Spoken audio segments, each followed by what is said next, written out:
Guys, എന്നാൽ നിങ്ങൾ ശ്രദ്ധിച്ചായിരുന്ന നമ്മുടെ ലക്ഷ്മി കുട്ടിയെ ഏൽപ്പിച്ചിട്ട് പോയത് അത്രേ ആര്യൻ ചേട്ടനെ ഞാൻ നിന്നെ ഏൽപ്പിച്ചിട്ട് പോയതല്ലേ, ഒരു കുണുവാവയെ പോലെ നോക്കിക്കൊണ്ട് നോക്കണ്ടേ എന്നാണ് ജിസേൽ ചോദിക്കുന്നത്. സത്യത്തിൽ ലക്ഷ്മി ഞെട്ടി, കൂടെ ഞാനും ഞെട്ടി, നിങ്ങളും ഇപ്പം ഞെട്ടിക്കാണോന്ന് ഞാൻ വിചാരിക്കുന്നു. ഇല്ലെങ്കിൽ ഒന്നും കൂടെ ഞെട്ടിക്കോളി. ആര്യനെ നോക്കിക്കോ, സൂക്ഷിച്ചോ എന്നൊക്കെ പറഞ്ഞുകൊണ്ട് അമ്മച്ചി ഏൽപ്പിച്ചിട്ട് പോയത് ലക്ഷ്മി അത്രേ. ഞാൻ അങ്ങനെ ഏൽപ്പിച്ചിട്ട് പോയിട്ട് നീ അവന് ആഹാരം കൊടുത്തില്ല, മാത്രമല്ല അവൻ കഴിച്ചു കൊണ്ടിരുന്ന ആഹാരത്തിനെ പിടിച്ച് വലിച്ചെടുത്ത് അവനെ മ്ലേച്ഛമായി നീ അവനെ ഇൻസൾട്ട് ചെയ്തു. ഇതിപ്പോൾ എൻ്റെ ഭാഷയാണേ. അവൾ പറയുമ്പോഴത്തേക്ക് അതിനകത്ത് ടി വരൂല, ഠ വരൂല, ടി വരുള്ളൂ, ചേട്ട എന്നേ വരുള്ളൂ. അപ്പം നമ്മൾ വിചാരിക്കും ചെറ്റ എന്ന് വിളിക്കുന്നത്, അല്ല ചേട്ട എന്ന് വിളിക്കുന്നതിന് ഠായ വരുന്നത്. അങ്ങനെ ഠ മാറ്റി ഠ പറഞ്ഞു കഴിഞ്ഞാൽ അതായത് മലയാളം അറിഞ്ഞൂടാത്ത മലയാളിയായി മാറും. ഇനി നിങ്ങൾക്ക് മലയാളം അറിയുമോ? എനിക്ക് മലയാളം അറിയില്ല. എന്തോ ഏതായാലും ജിസേലും ലക്ഷ്മിയും തമ്മിലുള്ള ഇന്നലത്തെ ഒരു ചെറിയ ഫൈറ്റ് അല്ല, ഇച്ചിരി വലിയ ഫൈറ്റ് ആക്കാൻ ലക്ഷ്മിയെ ഒന്ന് ട്രിഗർ ചെയ്യാനായിട്ട് നന്നായിട്ട് ശ്രമിക്കുന്നുണ്ട്. ട്രിഗർ ആകാതെ അതിന് കൃത്യമായി മറുപടി കൊടുത്ത ലക്ഷ്മിയാണ് എൻ്റെ ഹീറോയിൻ. സൂപ്പർ, നല്ല രസമുണ്ടായിരുന്നു അവരുടെ ഒരു സംസാരം. അതായത് എക്സ്പ്ലനേഷൻ വളരെ ക്ലിയർ ആയിട്ട് കൊടുക്കുന്നു.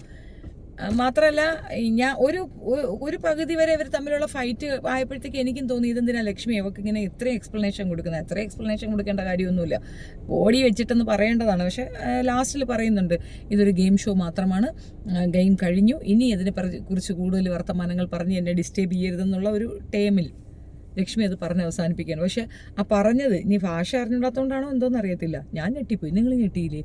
സത്യമായിട്ട് ഇതൊക്കെ എന്തേ നീ പറയുന്നത്? ആര്യൻ എന്താ ഇവളുടെ കുത്തകാവകാശമാണോ, ഇവളുടെ മുതലാണോ? പക്ഷെ ആര്യൻ വലിയ മൈൻഡൊന്നും ചെയ്യുന്നില്ല. കാരണം പുറത്തിറങ്ങിയപ്പോഴാണ് അവന് കാര്യം പിടികിട്ടിയത്. അനുമോളടുത്ത് അവൻ കുറച്ച് സോഫ്റ്റ് കോർണർ കാണിക്കുന്നുണ്ട്. ഇന്നർ മൈൻഡിൽ അവൻ അനുമോളോട് യാതൊരു രീതിയിലുമുള്ള ഒരു കോംപ്രമൈസിന് തയ്യാറുമല്ല. അത് അവൻ്റെ സംസാരത്തിൽ നിന്ന് നല്ലപോലെ വ്യക്തവുമാണ്. പിന്നെ പറയാമല്ലേ, ഗെയിം ഷോ അല്ലേ. ആക്ച്വലി അവൻ അക്ബറുമായിട്ട് അടുക്കാതിരുന്നിരുന്നെങ്കിൽ നല്ല രീതിയിൽ ഇത് പോകുമായിരുന്നു. ജിസേൽ എന്ന പെണ്ണ് പുറത്തു പോയപ്പോൾ ഒത്തിരി പേര് ഭയങ്കര പ്രശ്നം ഉണ്ടാക്കുന്ന കണ്ടിട്ടുണ്ടായിരുന്നു. അതായത് അൺഫെയർ എവിക്ഷൻ എന്ന്. എനിക്കവിടെ ഏറ്റവും അൺഫെയർ എവിക്ഷനായിട്ട് തോന്നിയത് ആര്യനെയാണ്. ആര്യനെ പുറത്തു വിട്ടപ്പോഴത്തേക്കാണ് ഒരു അൺഫെയർ എവിക്ഷൻ നടന്നതായിട്ട് തോന്നിയത്. അല്ല ജിസേൽ പുറത്തു പോയപ്പോൾ അൺഫെയർ എങ്ങനെയാവുന്നത്?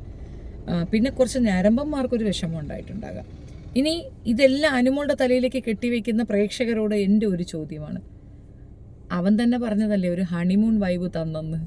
ഈ ഹണിമൂൺ വൈബ് എന്നത് ഭാര്യയും ഭർത്താവും തമ്മിൽ ഉണ്ടാകുന്ന ഒരു പ്രത്യേകതര സംഗതിയല്ലേ ഈ ഹണിമൂൺ. മധു വിധു എന്തരാണ് എന്തോ ചന്ദ്രനും തേനും എന്ന്, തേൻ ചന്ദ്രൻ, അതിൻ്റെ അർത്ഥം എന്തായിരിക്കും? അല്ലെങ്കിൽ ഈ ഹണിമൂൺ എന്ന് പറഞ്ഞാൽ എന്തായിരിക്കും? കാട് കയറണ്ട പോട്ടെ. അപ്പോൾ ഇത്രയേ ഉള്ളൂ കാര്യം.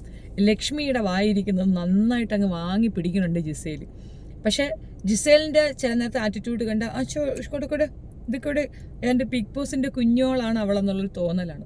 കണ്ടാൽ തന്നെ നമ്മുടെയൊക്കെ അവിടെയൊക്കെ ഈ എങ്ങനെയാണ് പറയുക, തൊഴിലുറപ്പിനൊക്കെ പോകുന്ന പെണ്ണുങ്ങളില്ലേ, അത്യാവശ്യം നല്ല പോലെ അവർ ജോലിയൊക്കെ ചെയ്ത് ടയേർഡായി നിൽക്കുന്ന ഒരു അവസ്ഥ അറിയാമോ? നമ്മുടെ വീട്ടമ്മമാരാണ്, അവർ പോവുകയാണ് അതിന്.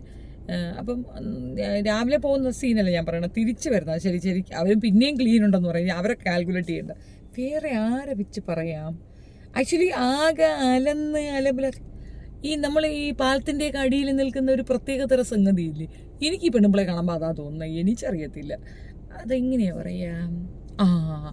ആൺവേഷം അല്ല പെൺവേഷം കെട്ടിയ ആണ്, അതിലും നല്ല ഭ്രാന്ത് പിടിച്ച ഒരെണ്ണം, കുളിക്കാത്ത നനയ്ക്കാത്തൊരു സാധനം. അല്ലോ, ഇതിന് ഒരു ദിവസം കുളിക്കാതെ നിർത്തിയ സർവത്രവും തീരും. ഞരമ്പന്മാർക്ക് പറ്റിയ സാധനമാണ്. ഇന്നലെയൊക്കെ ഇട്ടിരിക്കുന്ന ഡ്രസ്സ് കണ്ട പള്ളി. ഇനിയിപ്പോൾ നിങ്ങൾ പറയും ദേ വസന്തം വന്നിരുന്നുകൊണ്ട് വസന്തകുമാരി വർത്താനം പറയണമെന്ന്. ഞാൻ അങ്ങനെയൊന്നും ഉദ്ദേശിച്ച് പറഞ്ഞില്ല. ഞാനും ഭയങ്കര വൈബൊക്കെ ഉള്ള ആളാണ്. എനിക്ക് ഭയങ്കര പുരോഗമന ചിന്തയൊക്കെയാണ്. പുരോഗമനത്തിൽ നമ്മളുടെ ഡ്രസ്സിൻ്റെ മുഴപ്പുകൾ, തഴപ്പുകൾ, ഉണ്ടകൾ, അത് സ്പെസിഫിക് ലൈൻ ഉൾപ്പെടെ എല്ലാവർക്കും എക്സ്പോസ് ചെയ്ത് കാണിച്ചു കൊടുത്താൽ മാത്രമേ ഒരു രസമുള്ളൊരു ഗുമ്മുള്ളൂ. ആ ഗുമ്മാണ് നിങ്ങൾ കാണുന്നത് ജിസേൽ എന്ന മഹത് വ്യക്തിയിലൂടെ. നിങ്ങളുടെ അഭിപ്രായം കമൻറ്റിൽ രേഖപ്പെടുത്തുക. നിങ്ങൾ കണ്ടിരുന്നോ ഇല്ലയെന്ന് എനിക്കറിയത്തില്ല. ഐ തിങ്ക് ഇതാരും പറഞ്ഞതായിട്ട് ഓർമ്മയില്ല. പക്ഷെ ഞാൻ കുലംകുശിതമായി കേട്ടുകൊണ്ടിരുന്നതാണ്. ലക്ഷ്മിയെ അങ്ങോട്ട് വിരട്ടുകയാണ് പുള്ളിക്കാരത്തി. ഞാൻ ഏൽപ്പിച്ചിട്ട് പോയി എൻ്റെ ഓരിനെ നീ നോക്കാതെ അവൻ്റെ കയ്യിൽ നിന്ന് എടുത്തില്ലേ? ഇല്ല, അവൻ ചിക്കൻ വാരി തിന്ന് അത് ആഹാരം കൊടുക്കണ്ടേ? ആഹാരത്തിന് അങ്ങനെ കാണിക്കാൻ പാടുണ്ടോ? അതുമാത്രമല്ല വേറൊരു ഇൻസിഡൻറ്റും ഉണ്ടായിരുന്നു.